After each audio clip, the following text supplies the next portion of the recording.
中国入侵者在占领的新疆维吾尔自治区东突厥斯坦，中共政府对维吾尔人及其他少数民族穆斯林进行的反人类罪行。澳大利亚首都堪培拉大学专门召开会议，讨论了维吾尔人所面临的严峻问题和中共政府的欺压暴力政策，呼吁国际社会密切关注东突厥斯坦维吾尔人的状况，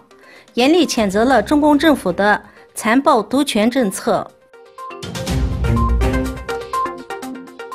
在中国入侵者占领的新疆维吾尔自治区东突厥斯坦，根据喀什一位社交媒体自由人士透露，中共政府关闭了大量清真寺并进行了拆除，未能拆除的象征性个别清真寺也变相改为了取乐悠闲场地。伊斯兰宗教习俗也被中共政府严厉管控。中共政府随自己的想法揉踏毁灭维吾尔人及其文化。中共政府在东突厥斯坦的所作所为已符合反人类罪的定义。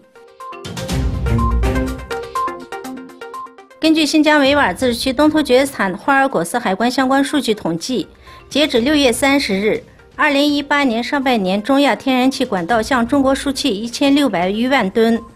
占进出口货运量的 99.74%， 同比增长了 18.75%。德鲁兹人是以色列少数民族之一，他们为国家提供充分的忠诚，并在军队中服役。最近，他们为了抗议犹太民族国家法，已经开始辞去军队的职务。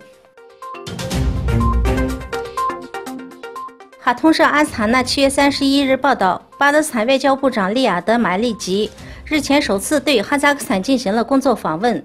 双方就两国当前的国际形势和地区问题交换了意见，